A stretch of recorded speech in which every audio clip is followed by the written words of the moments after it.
todos, eu sou Emílio Francês e hoje temos mais um tema interessante a ser refletido, que é a condição da mente determina o estado emocional. A comparação mais simples que se pode fazer em relação a isso é quando se diz a alguém, pense em algo muito ruim.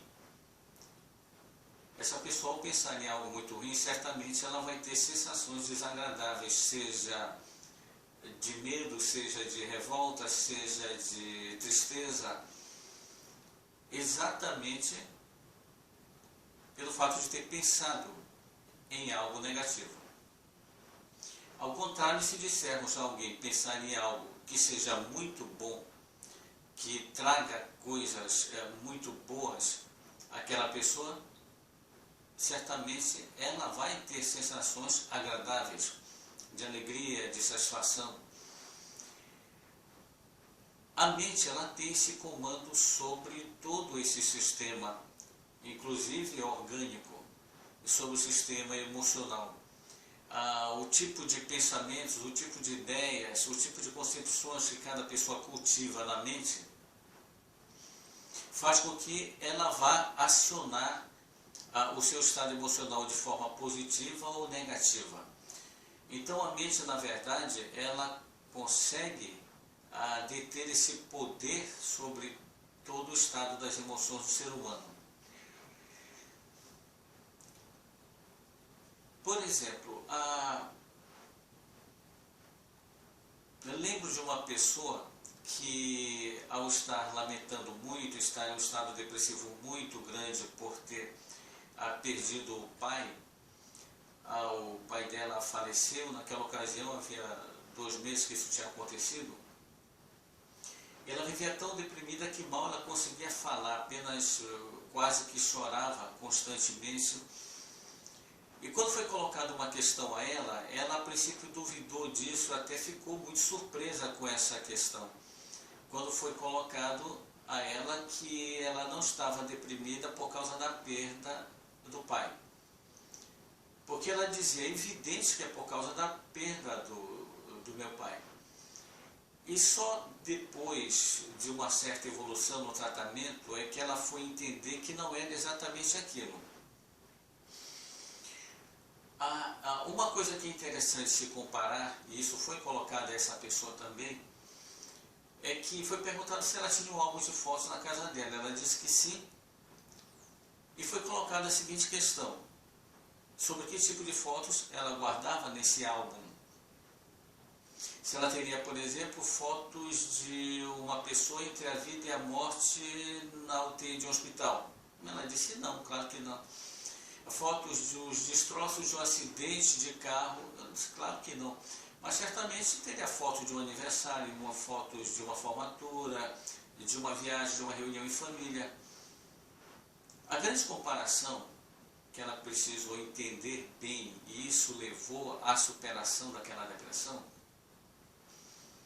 é que a mente é como um álbum de fotos. E as fotos são as lembranças que se guardam na mente. Já era de se imaginar, e isso depois ela confirmou, que as lembranças que ela guardava, por exemplo, do pai dela, era imagem, por exemplo, do pai dela sofrendo com a doença, era o pai dela viver agonizando, e inclusive ela viu a morte do pai, e essa imagem estava muito presente na mente dela. Depois disso foi lançado um desafio dela procurar, sempre que tivesse essas lembranças negativas, substituí-las pelos melhores momentos vividos com o pai. Os momentos que tiveram juntos, os momentos de lazer, de alegria, de satisfação, simplesmente da companhia agradável de um e de outro. Quando ela passou a trabalhar isso mentalmente, foi acontecendo alguma coisa que pareceu a ela inicialmente uma coisa mágica. Ela foi deixando de sentir todo aquele peso, aquela tristeza que sentia antes. Bem, mas a lógica nos diz, ela venceu essa depressão. Não é que não lembrasse mais do pai, mas ela venceu as lembranças pesadas com sofrimento. Se ela venceu essa depressão, não seria porque o pai dela voltou à vida, porque o pai dela ressuscitou. Ela entendia que sofria daquela depressão por causa da perda do pai. Bom, se ela superou a depressão, significa o quê? Que o pai dela retornou à vida? Claro que não. Aí ela foi finalmente entender aquela questão inicial que foi colocada a ela, de que a depressão dela não era por causa da perda do pai, mas sim pelo que ela alimentava na mente dela acerca da perda do pai. E foi trabalhando melhor os pensamentos, procurando excluir ao máximo da mente a negatividade dos pensamentos, mas alimentar a mente com tudo o que foi bom na convivência com o pai. Foi exatamente esse ponto que levou à superação da depressão. Então voltamos a esse princípio. A condição da mente, ela determina o estado das emoções. E isso é uma coisa não muito real para o ser humano. É preciso guardar uma coisa muito bem guardada e fazer disso um princípio de vida. O ser humano deve atentar bem aquilo que vai alimentar dentro de si. Porque na verdade uma pessoa se torna aquilo que ela própria alimenta dentro de si.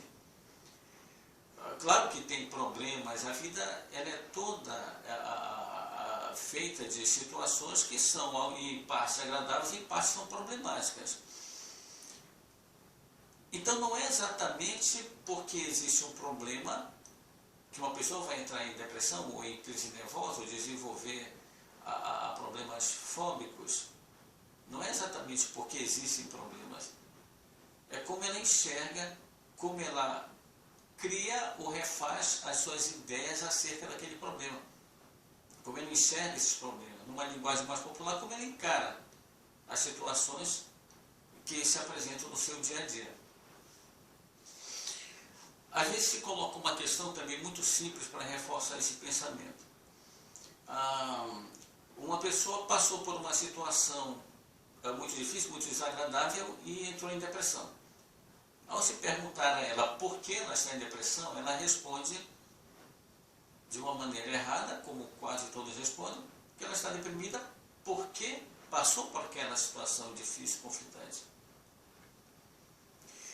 Mas há situações que a gente verifica de pessoas que passam por situações difíceis, conflitantes e não entram em depressão. Elas naturalmente sentem alguma coisa desagradável porque é natural do ser humano.